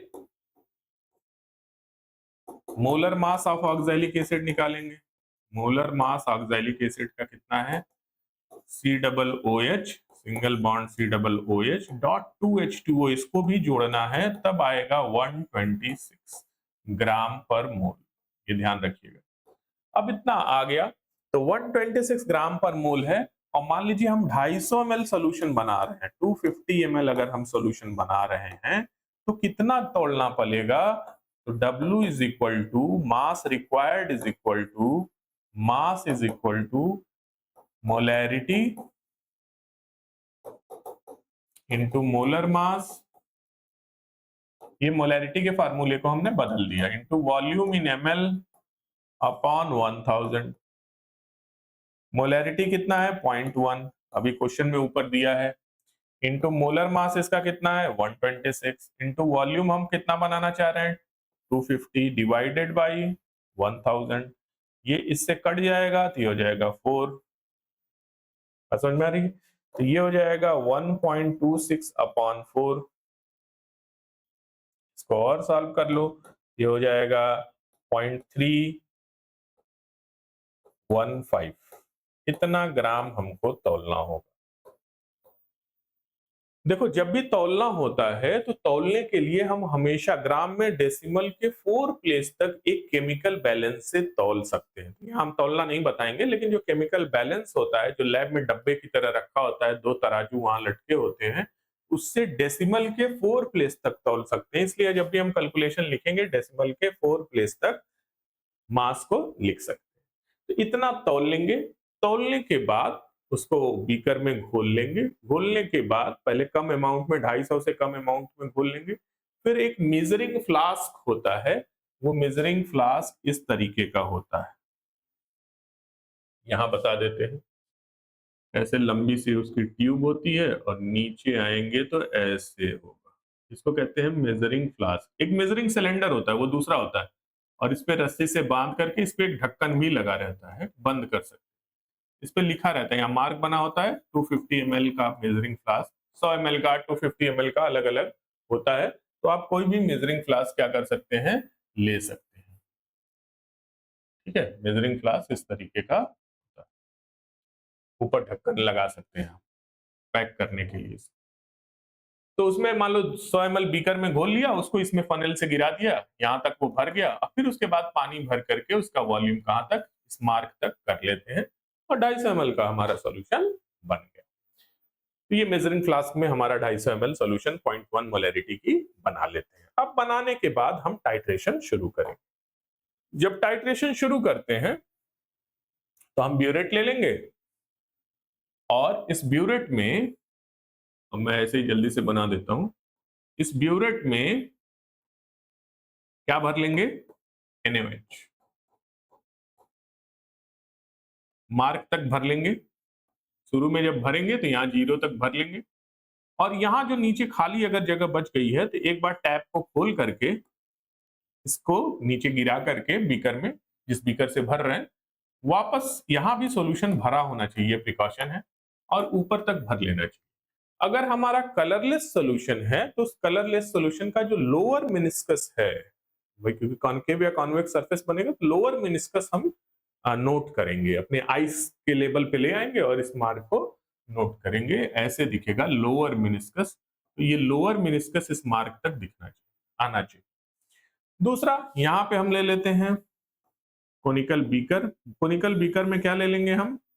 कोनिकल बीकर में हम ले लेंगे ऑक्सैलिक एसिड पिपेट से। मान लीजिए पिपेट जो है वो हमारा 10 ml का है, और ये क्या है? Oxalic acid. जो सॉल्यूशन हमने 250 ml बनाया था, उसमें से 10 ml पिपेट से निकाल करके यहाँ डाल लेंगे। और फिर इसमें एक इंडिकेटर 2 ड्रॉप डाल लेंगे, दोनों ड्रॉप इंडिकेटर डालने के बाद इसके नीचे रख देंगे और पहले ड्रॉप बाय ड्रॉप ऊपर से सॉल्यूशन गिराएंगे और जैसे ही सॉल्यूशन गिराएंगे तो यहाँ पे पिंक कलर आ जाएगा, उसको शेक करेंगे वो खत्म हो जाएगा, फिर मिलाएंगे फिर पिंक कलर आएगा, फिर शेक करेंगे खत्म हो जाएगा। ऐसे करते करते एक कंडीशन ऐसी आएगी कि शुरू में तो पिंक कलर जल्दी जल्दी खत्म होगा, बाद में धीरे धीरे खत्म होने लगेगा, जिससे पता चलेगा कि अब रिएक्शन कंप्लीशन की तरफ जा रहा है। फिर एक कंडीशन ऐसी आएगी कि आपने एक ही ड्रॉप मिलाया उसके बाद पिंक कलर उसका खत्म नहीं हो रहा, इसका मतलब कि अब वो इक्विवेलेंस पॉइंट के ठीक बाद एक एक्स्ट्रा NaOH गिर गया जो फिनोल्फ्थालीन से रिएक्ट करके उसके कलर को क्या कर दे रहा है, पिंक कर दे रहा है। तो यहाँ पे हमको लाइट पिंक कलर आएगा, लाइट पिंक। जब ये टाइट्रेशन कर रहे होंगे तो नीचे हम सफेद कोई कागज या सफेद टाइल लगा देंगे जिससे पिंक कलर आसानी से हमको क्या हो जाए, दिखाई पड़े। अब आप कह रहे हैं कि एक सॉल्यूशन को दूसरे सॉल्यूशन में हम मिला रहे हैं, तो जब हम मिलाए तो यहाँ तो 10 ml ये कितना गिरा इसको हम यहाँ नोट कर देंगे, मान लीजिए ये 15 ml तक गिरा NaOH। तो हम अगर एक सॉल्यूशन को दूसरे में मिला रहे हैं तो किसी ने कहा कि भाई क्या हम ऑक्सैलिक एसिड को ऊपर भर सकते हैं, NaOH को नीचे भर सकते हैं? तो भरने को तो भर सकते हैं, लेकिन हम क्या प्रिकॉशन लेते हैं, जब भर लेंगे तो ऊपर से नीचे जब गिराएंगे तो पहले से ही फिनोल्फ्थालीन अगर NaOH नीचे होगा तो ये ऑलरेडी पहले पिंक होगा और जब मिलाएंगे तो कलरलेस होगा, उल्टा कलर चेंज आएगा। तो हमको वो आइडेंटिफाई करना थोड़ा सा मुश्किल होगा, आसानी से आइडेंटिफाई नहीं होता। कोई चीज पिंक देखते रहिए, एकाएक सफेद होगा तो पूरा तुरंत आपको पता नहीं चलेगा। दूसरा ये हम ध्यान रखते हैं कि जो मुंह से खींचना होता है, क्योंकि पिपेट से जो चीज खींचनी होती है वो स्ट्रॉन्ग एसिड या स्ट्रॉन्ग बेस ना हो, क्योंकि वो मुंह में जा सकता है। तो हम NaOH को खींचेंगे अगर हमें NaOH को फ्लास्क में लेना होगा। इसी दो कारण से NaOH ऊपर रखते हैं और ऑक्सैलिक एसिड कहाँ रखेंगे, नीचे रखेंगे। ठीक है, अब जब टाइट्रेशन करेंगे तो मान लीजिए इसका 15 ml है। अब इस NaOH का NaOH का n फैक्टर कितना है, 1 है, और NaOH की मोलैरिटी ये हमको निकालनी है। यहाँ ऑक्सैलिक एसिड का n फैक्टर कितना है, 2 है, और इसकी मोलैरिटी हमको पता है 0.1 है, और इसका वॉल्यूम कितना है, 10 ml है। वॉल्यूम कितना है, 10 ml है, क्योंकि हमने ही लिया है तो वॉल्यूम हमको पता है। तो अब हम N1MO1V1 is equal to N2M2V2 का फार्मूला लगाएंगे और कैलकुलेट करेंगे कि मोलैरिटी क्या है। ये किसके लिए है, NaOH के लिए, और ये किसके लिए है, ऑक्सैलिक एसिड। अब इस अभी जो डाटा है मान लीजिए वही डाटा है, तो NaOH के लिए N1 कितना होगा, 1, उसकी मोलैरिटी हमको निकालना है, उसका वॉल्यूम कितना है, 15। दूसरे के लिए N2 क्या है, 2, उसकी मोलैरिटी कितनी है, 0.1 या 0.1, और इनटू इसका वॉल्यूम कितना है, 10। यहां से हम MO1 कैलकुलेट कर सकते हैं। ठीक है जी, ये आ जाएगा 2/50, क्या ये इसकी मोलैरिटी हो गई। अब हम इसका ग्राम पर लीटर कंसंट्रेशन कैलकुलेट कर सकते हैं। ग्राम पर कंसंट्रेशन ऑफ NaOH क्या होगा, इसकी मोलैरिटी है 2/15 और इसका वॉल्यूम कितना है, सॉरी इसका मोलर मास कितना है NaOH का, 40। तो ये आ जाएगा 80/15,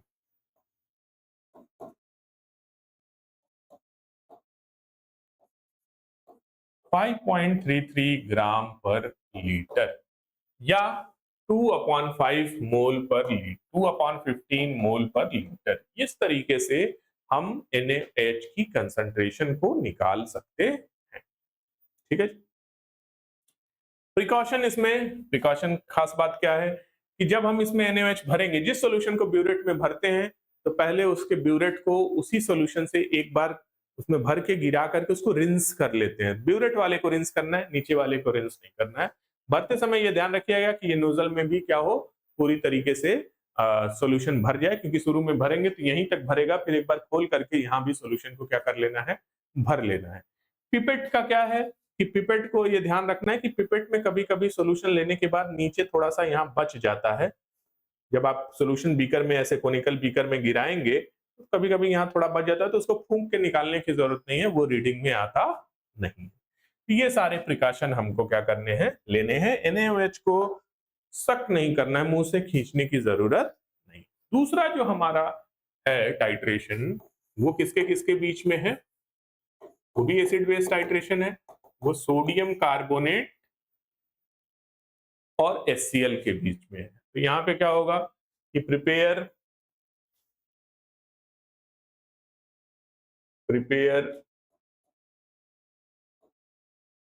1/20, ये बदल सकता है, 1/20 m sodium carbonate solution, bracket में लिख लो 250 ml, with the help of this solution, हमने यहाँ फिक्स कर दिया 250, आप चाहो तो अपनी जरूरत के हिसाब से बदल सकते हो, with the help of this solution find the molarity and strength of given given HCl solution, given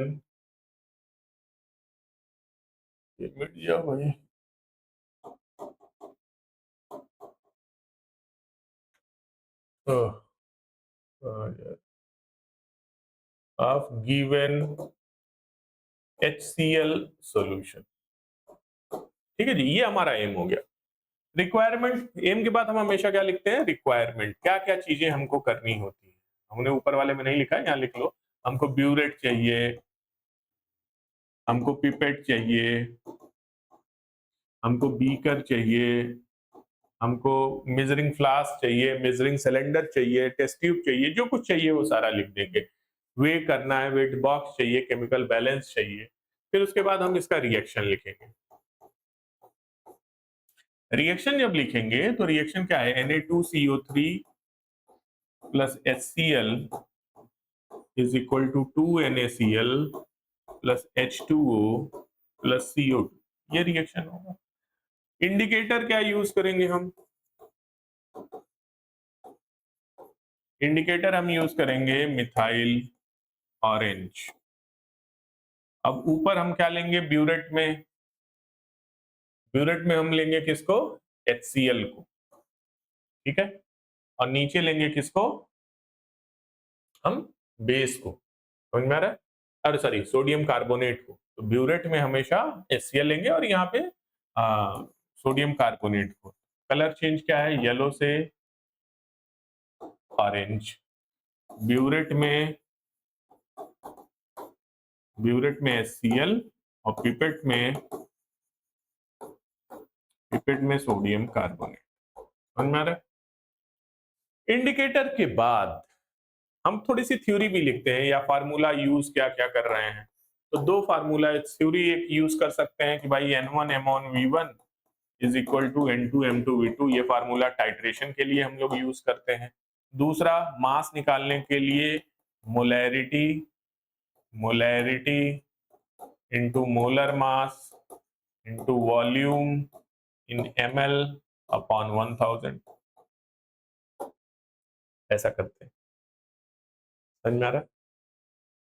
ऊपर वाले में थोड़ा सा एक चीज हम भूल गए थे आपको कैलकुलेशन करते समय, ये जो प्रोसेस करते हैं हर में यही काम करना होता है। ये जो हम प्रोसेस कर रहे हैं, ये जो हमने ऊपर प्रोसेस किया, पूरा कैलकुलेशन किया, इस पूरे प्रोसेस और कैलकुलेशन में एक चीज भूल गए कि वो प्रोसेस 3 बार करते हैं। वो प्रोसेस क्या करते हैं, बेसिक कॉन्सेप्ट तो सब सही था, लेकिन उस प्रोसेस को हम कितनी बार करेंगे, 3 बार करेंगे और एक टेबल में नोट करेंगे। वो तीनों बार कॉन्कॉर्डेंट रीडिंग आ सकती है। जैसे ये, इसमें हमने इसको मिलाया, पहली बार में यहाँ 15 ml आया और ये 10 ml आया, ये 10 ml लिए थे, पहली रीडिंग आ गई, फिर इसको फेंक देते हैं, फिर वही प्रोसेस दोबारा करते हैं, हो सकता है दोबारा भी 15 ml आ जाए, फिर वही प्रोसेस दोबारा करते हैं, हो सकता है दोबारा भी 15 ml आ जाए, या हो सकता है थोड़ा बहुत एरर हो तो 14.9 आ जाए, 15.1 आ जाए।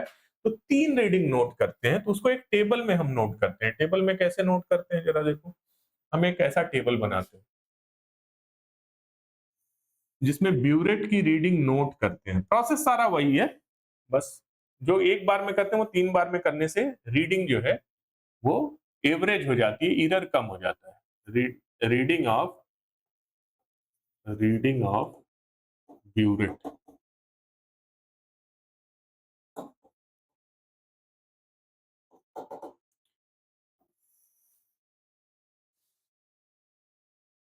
इनिशियल यहाँ तो सीरियल नंबर डाल दो, एक सीरियल नंबर, फिर इनिशियल रीडिंग ब्यूरेट की कितनी है, फाइनल रीडिंग कितनी है,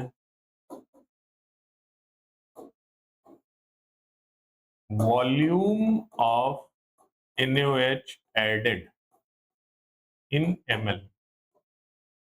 ठीक है, या इसी को हम कह देते हैं कॉन्कर्डेंट रीडिंग।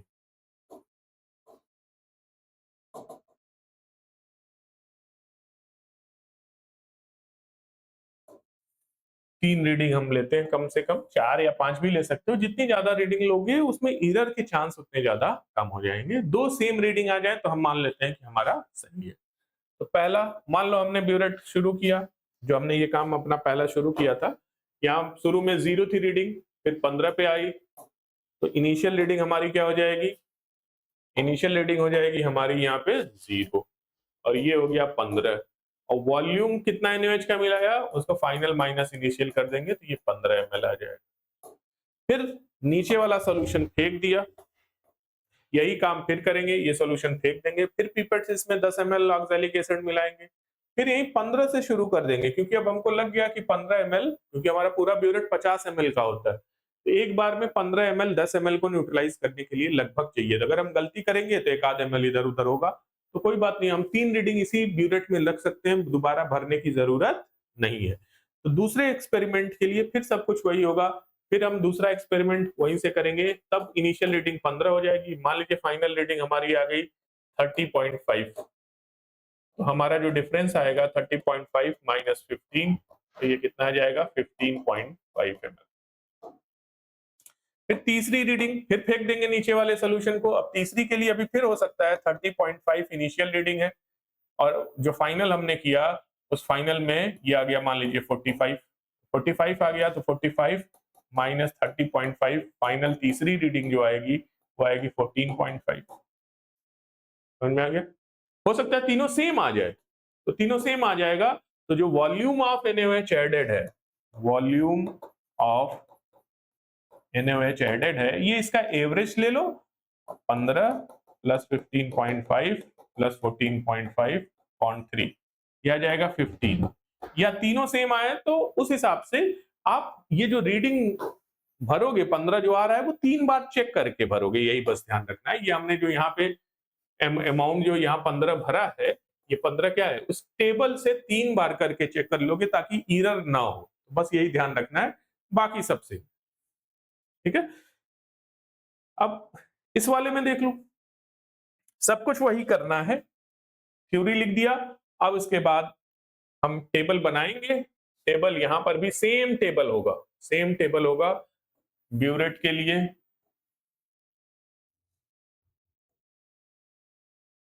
ऑब्जर्वेशन, ऑब्जर्वेशन टेबल इसको कहते हैं, for burette,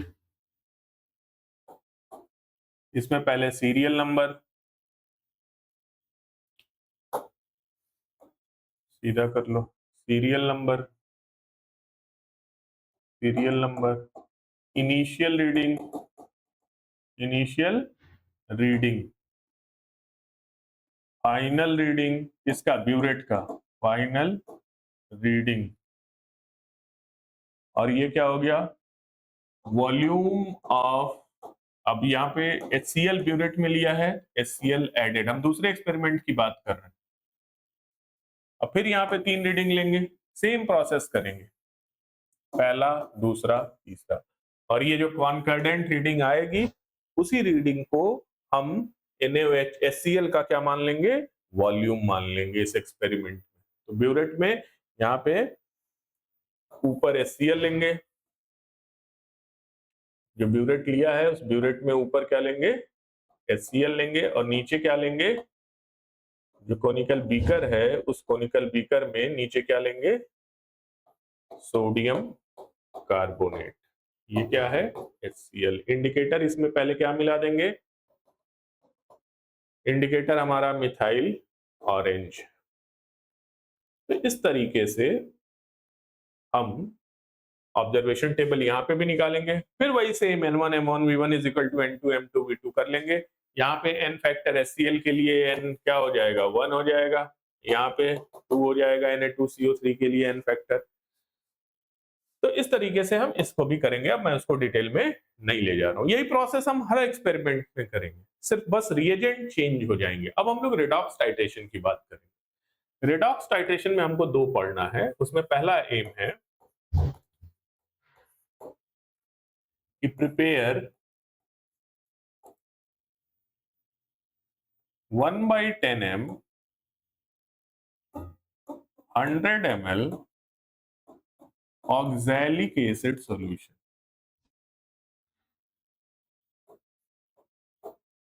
With the help of this solution,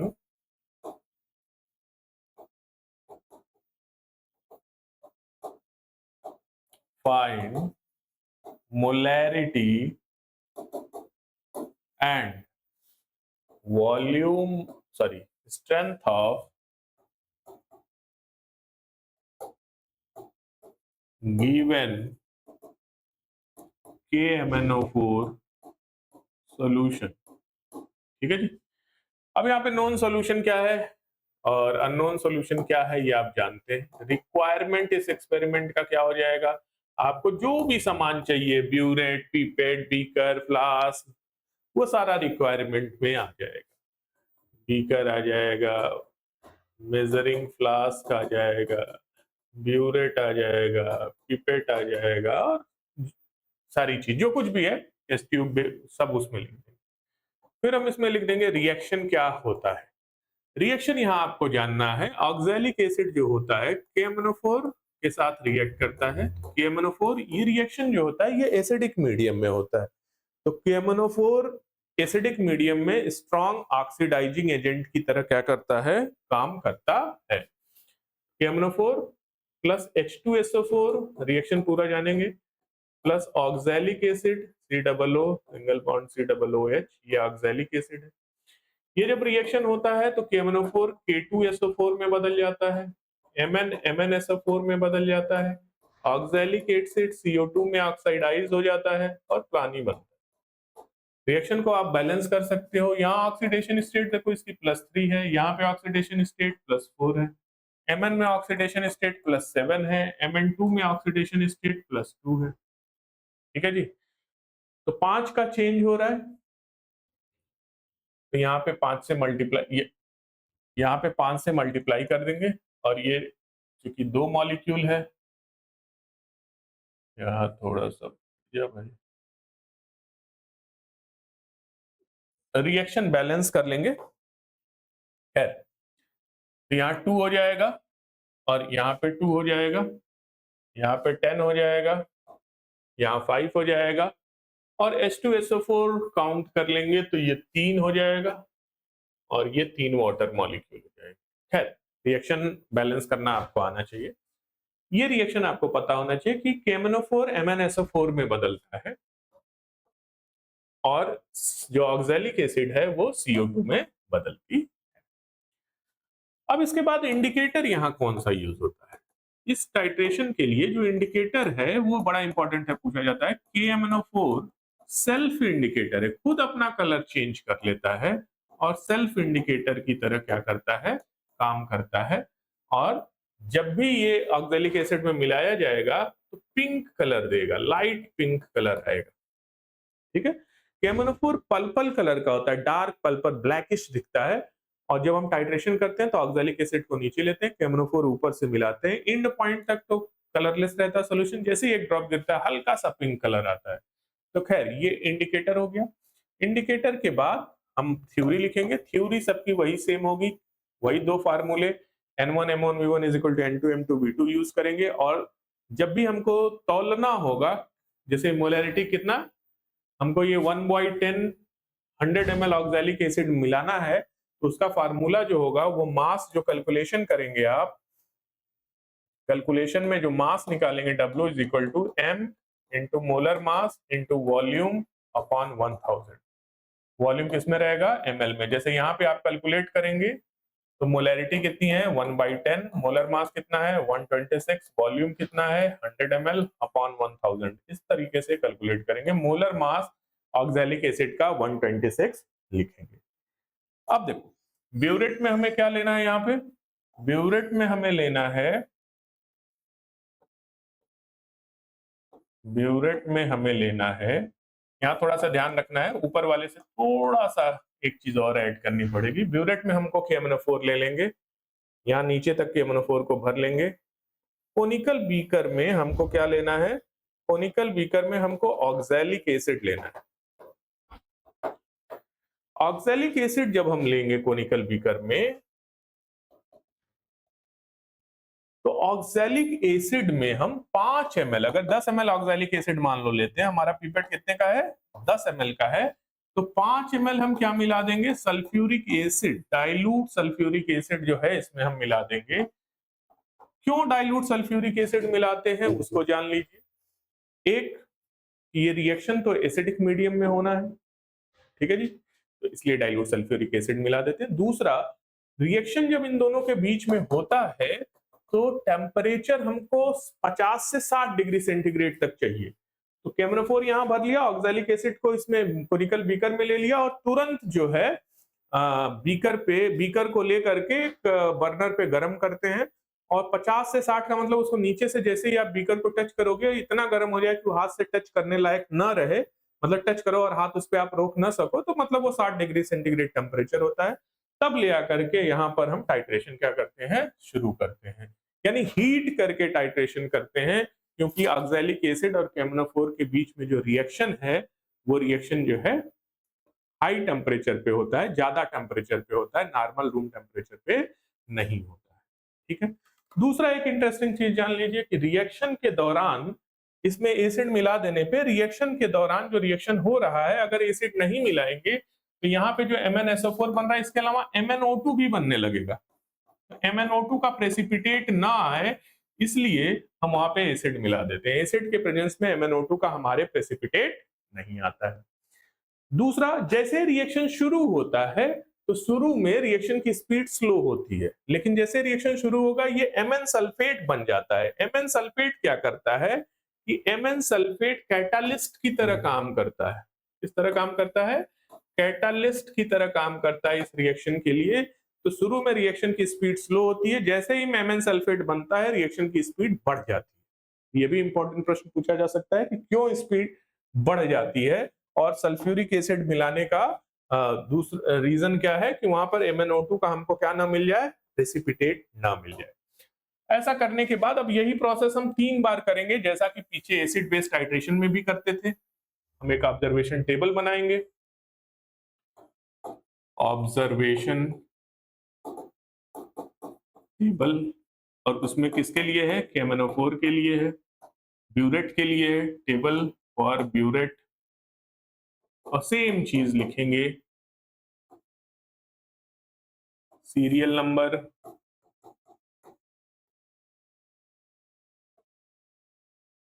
initial reading, final reading, initial reading, final reading, और फिर ये volume of KMnO4 added, volume of KMnO4 added in ml। अब मान लो आपने एक्सपेरिमेंट शुरू किया, यहाँ 10 ml आपने पिपेट से लिया, तो ऑक्सैलिक एसिड का वॉल्यूम कितना हो जाएगा, 10 ml हो जाएगा। ऑक्सैलिक एसिड की मोलैरिटी आपको दी है भाई, 1 कितना थी, हम नहीं बनाई है, 1/10 एक्सपेरिमेंट में ऊपर पहले दिया 1/10, और इसका एन फैक्टर अगर आप निकालोगे ऑक्सैलिक एसिड का तो 3 से 4, ये एन फैक्टर कितना आ रहा है, 1 आ रहा है। जो चेंज हो रहा है, एन फैक्टर कैसे निकालेंगे, रिएक्शन में चेंज जो आ रहा है ये क्या 3 से 4, और KMnO4 का एन फैक्टर कितना आएगा 5, 7 से कितना हो रहा है 2, तो यहाँ पे KMnO4 के लिए लिखोगे एन फैक्टर कितना हो जाएगा 5। इसका वॉल्यूम कितना मिलाया वो मान लो, यहाँ पर भी हमने कितना वॉल्यूम मिलाया 15 ml मिलाया, ये हमने मान लिया है, पहली रीडिंग 15 ml पे आ गई, तो 15 ml पे जैसे ही मिलाओगे 15 ml तक तो KMnO4 मिलाओगे तो वो डीकलराइज होता रहेगा, जैसे ही एक ड्रॉप एक्स्ट्रा उससे मिलेगी यहाँ पे कैसा कलर आ जाएगा, पिंक कलर आ जाएगा, लाइट पिंक कलर आएगा। तो उसका वॉल्यूम नोट कर लेंगे और इसकी मोलैरिटी फिर हम निकाल लेंगे। तो ये रीडिंग, ये प्रोसेस हम कितनी बार करेंगे? 3 बार, ताकि हमको एरर जो हो वो एरर कम कर दे। तो शुरू में मान लो रीडिंग यहाँ पे भी 0 थी, पहला 15 पे आया, तो 15 माइनस 0 कितना हो गया? 15 ml। दूसरी रीडिंग फिर 30 पे मान लो आ गई, दूसरी रीडिंग किसने पे आ गई? 30 पे। तो दूसरी रीडिंग के लिए इनिशियल वैल्यू 15 होगी, फाइनल वैल्यू 30 होगी। 30 माइनस 15 मान लो दूसरी भी 15 पे आ गई। तीसरी कर लो, तीसरी के लिए इनिशियल रीडिंग 30 होगी और फाइनल रीडिंग कितनी होगी? 45 होगी। तीनों के लिए हमको ब्यूरेट दोबारा नहीं भरना पड़ेगा, क्योंकि हमारा ब्यूरेट कितने का होगा? 50 ml का होता है। तो यहाँ पे जो वॉल्यूम ऑफ KMnO4 एडेड होगा वो 15 ml आ जाएगा। कॉन्कॉर्डेंट रीडिंग जो आएगी वो 15 ml आ जाएगी। शुरू की 2 रीडिंग से ही आप कंफर्म कर दोगे कि KMnO4 का जो वैल्यू रखेंगे वो 15 ml। नीचे जो चीज भी ली जाती है उसका वॉल्यूम कितना बनाया उससे नहीं है, पिपेट के वॉल्यूम, क्योंकि हर टाइट्रेशन के लिए हम पिपेट से उसको ले रहे हैं। तो volume of pipette will decide नीचे जो ऑक्सैलिक एसिड लिया है उसका वॉल्यूम हर टाइट्रेशन के लिए कितना है। मान लो ये 10 ml है, अलग अलग पिपेट अलग अलग ml का होता है, तो आपको देखना होगा, ठीक है, बगल वाले से नकल मार के नहीं करना। तो इस तरीके से कैलकुलेशन कर लेंगे। कैलकुलेशन करने के बाद फिर N1 M1 V1 is equal to N2 M2 V2 लगा देंगे। N1 M1 V1 is equal to N2 M2 V2। ये KMnO4 के लिए बना लो और ये ऑक्सैलिक एसिड के लिए। अब मान लो जो अभी हमने डाटा आपको बताया उस हिसाब से रहेगा। तो KMnO4 के लिए N1 कितना हो गया? 5। इसकी मोलैरिटी हमको निकालनी है। इसका वॉल्यूम कितना मिलाया? 15 ml, क्योंकि तीनों रीडिंग में कॉन्कॉर्डेंट 15-15 आया था। N2 कितना हो जाएगा? 1। उसकी मोलैरिटी कितनी थी? 1/10। उसका वॉल्यूम कितना था? पिपेट का वॉल्यूम 10। सॉल्व कर देंगे तो 1/75 आ जाएगा, यानी मोलैरिटी आ जाएगी 1/75। अब ग्राम पर लीटर कंसंट्रेशन अगर हमको निकालना है तो ग्राम पर लीटर, अभी किसकी मोलैरिटी आई? KMnO4 की। 1/75 इंटू इसका मोलर मास। मोलर मास KMnO4 का आपको पता होना चाहिए 158 होता है। तो 1/75 इंटू 158 इतना ग्राम पर लीटर आ जाए। ठीक है, तो ये पूरा फिर प्रिकॉशन लिख देंगे। तो ये पूरा एक्सपेरिमेंट के जो है वो ऑक्सैलिक एसिड और KMnO4 का। अब जो लास्ट एक्सपेरिमेंट है वो है ऑक्सैलिक एसिड और किसके बीच का? फेरस अमोनियम सल्फेट का। सब कुछ वैसा ही होगा, थोड़ी सी चीजें बदल जाएंगी। अब यहाँ पे जो हमारा टाइट्रेशन हो रहा है, ऑक्सीडेंट तो हमने ऑक्सैलिक एसिड सॉरी KMnO4 ही रखा, लेकिन हमने जो रिड्यूसिंग एजेंट है वो फेरस अमोनियम सल्फेट में बदल दिया। क्या है? प्रिपेयर 1/20 कर लो, 1/20 m ferrous ammonium sulphate. Ferrous ammonium sulphate, ferrous ammonium sulphate solution. इसका दूसरा भी एक नाम है मोहर सॉल्ट। इसका एक और नाम है मोहर सॉल्ट, MOHRS, मोहर सॉल्ट। और KMnO4 को लाल दवा भी कहते हैं। वो कहाँ मिलाया जाता है? कुओं में पानी को प्यूरिफाई करने के लिए यूज किया जाता है।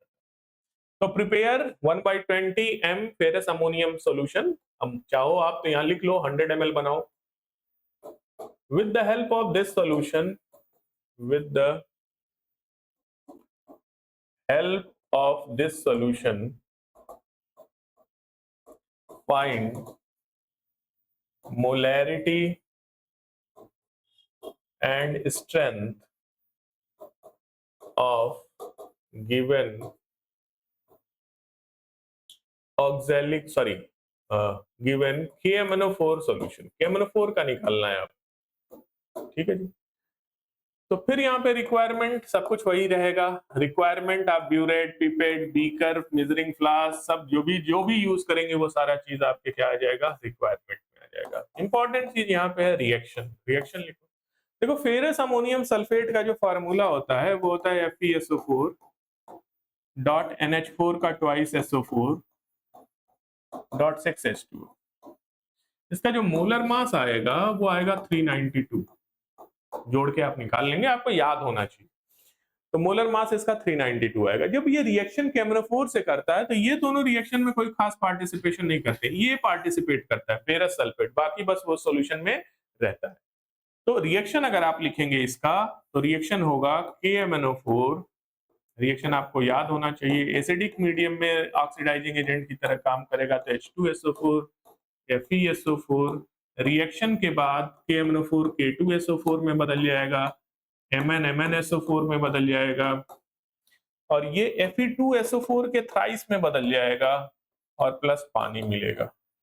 अगर आप रिएक्शन बैलेंस करना चाहो तो 2 KMnO4 8 H2SO4 10 FeSO4 K2SO4 2 MnOSO4 5 Fe2SO4 का थ्राइस ये बनेगा। तो अगर ऑक्सीडेशन स्टेट में अगर आप चेंज देखना चाहोगे कि चेंज कितने का हो रहा है तो Mn देखो KMnO4 हमेशा एसिडिक मीडियम में +7 से +2 में चेंज होता है, और यहाँ पे आयरन +2 से किस में बदल रहा है, आयरन बदल रहा है +2 से +3 में, ठीक है। तो +2 से +3 में, तो N फैक्टर अगर आप निकालना चाहो तो KMnO4 के लिए N फैक्टर 5 है और फेरस अमोनियम सल्फेट के लिए N फैक्टर क्या है, 1 है। KMnO4 के लिए N फैक्टर 5 और FAS के लिए N फैक्टर 1, ठीक है जी। ये रिएक्शन आपको पता होना चाहिए। अब देखो, अब सॉल्यूशन प्रिपरेशन करेंगे, फेरस अमोनियम सल्फेट का सॉल्यूशन बनाएंगे। सॉल्यूशन बनाते समय प्रिपरेशन ऑफ सॉल्यूशन करेंगे तो पहले तो हम अमाउंट तोलेंगे, प्रिपरेशन ऑफ सॉल्यूशन इसका FAS का। तो तौलने के लिए हमने फार्मूला पढ़ा है, mass is equal to molarity into molar mass into volume upon 1000, और वॉल्यूम किस में होना चाहिए, ml में होना चाहिए। मोलैरिटी हमने ऊपर माना है, क्वेश्चन में दिया रहेगा m 1/20 माना है और 100 ml बनाना है हमको, तो यहाँ पे 1/20 इंटू मोलर मास इसका किसका बनाना है, फेरस अमोनियम सल्फेट का, तो 392 जोड़ लेंगे आप, FeSO4 पूरा मॉलिक्यूलर फार्मूले में लगा करके जोड़ेंगे तो 392 आएगा। वॉल्यूम कितना है, 100 ml बनाना है, और इसके बाद हमें 1000 से डिवाइड कर देना हो, ये हो जाएगा 5, ये हो जाएगा 200, तो 3.92 अपॉन 2, तो ये आ जाएगा इतना ग्राम। डेसिमल के 4 प्लेस तक लिखेंगे क्योंकि हमारा जो केमिकल बैलेंस है उसका लीस्ट काउंट जो है वो डेसिमल के 4 प्लेस तक होता है। अब इतना तौल लेंगे, और तौलने के बाद हम बीकर में इसको घोल लेंगे, घोलने के बाद हम 100 ml का मेजरिंग फ्लास्क लेंगे, जैसे पहले भी सॉल्यूशन बनाते थे सेम प्रोसेस यूज करेंगे, लेकिन जो मेजरिंग फ्लास्क होगा जिसमें इसको हम रखेंगे उसमें हम पहले थोड़ा सा इसको डाल लेंगे, इसमें फिर H2SO4 डाल देते हैं, ये थोड़ा सा इंपॉर्टेंट है। इसको बनाते समय हम इसमें H2SO4 डाल देते हैं। क्यों डालते हैं, जैसे ही आप बनाओगे ये कलरलेस सॉल्यूशन नहीं आएगा, येलो कलर का सॉल्यूशन हो जाएगा। क्यों ऐसा होगा, क्योंकि थोड़ी देर रखोगे तो फेरस सल्फेट एरियल ऑक्सीडेशन के कारण फेरिक सल्फेट में बदल जाता है, तो उसमें ड्रॉप बाय ड्रॉप धीरे धीरे H2SO4 तब तक डालते हैं जब तक सॉल्यूशन फिर क्लियर ना हो जाए, क्योंकि जो सॉल्यूशन है वो फेरिक वापस फेरस में बदल जाता है, तो ये H2SO4 डालने का रीजन है। समझ में आ रहा है, शुरू में फेरस सल्फेट बनाते समय ही उसमें क्या मिला देंगे, हम H2SO4 मिला देंगे, ठीक है भाई। अब जब टाइट्रेशन करेंगे तो टाइट्रेशन में हम फिर वही काम करेंगे, ब्यूरेट लेंगे, ब्यूरेट में हम KMnO4 को भर लेंगे और यहां पर नीचे जो केमिकल फ्लास्क लेंगे उसमें हम क्या लेंगे, FAS लेंगे, ठीक है। FAS पिपेट के हिसाब से निकाल लेंगे, 10 ml जितना भी लेना है, उसमें फिर 5 ml H2SO4 मिलाएंगे, ठीक है, और यहाँ पे KMnO4 भर लेंगे, मिलाएंगे तो फिर कलरलेस से पिंक कलर आएगा, वही ड्रॉप बाय ड्रॉप वाला प्रोसीजर फॉलो करेंगे। इसके लिए N फैक्टर, इसके लिए FAS के लिए N फैक्टर कितना है, N जो है वो 1 है। KMnO4 के लिए N फैक्टर कितना है, 5 है। KMnO4 की कंसंट्रेशन हमको पता नहीं है, ये निकालना है। और KMnO4 का वॉल्यूम मान लो फिर इस बार हमने 15 ml ही मिलाया, ये हमने माना है, ये ध्यान रखिएगा, हमेशा 15 ml नहीं आएगा, ये तो डिपेंड करेगा। मान लो हमने पहला रीडिंग 15 ml पे ले आया, दूसरा रीडिंग 30 पे, तीसरी रीडिंग 45 पे, तो सेम प्रोसेस यूज करेंगे। यहाँ देखो हीट नहीं करना है, यहाँ हीटिंग नहीं करनी है। फेरस अमोनियम सल्फेट के टाइट्रेशन में हीटिंग नहीं करनी होती है, क्योंकि ये हीटिंग रूम टेम्परेचर पे ही रिएक्शन हो जाता है, लेकिन ऑक्सैलिक एसिड का रूम टेम्परेचर पे नहीं होता, इसलिए वहां हीट करना पड़ता है 50 से 60 डिग्री सेंटीग्रेड के लिए। फेरस अमोनियम सल्फेट में क्या करना होता है, अगर वहां आपने हीटिंग कर दी तो गड़बड़ हो जाएगा, फेरस अमोनियम सल्फेट फेरिक में बदल जाएगा, ऑक्सीडाइज हो जाएगा, एरियल ऑक्सीडेशन हो सकता है, इसलिए वहां पे हम गर्म नहीं करते।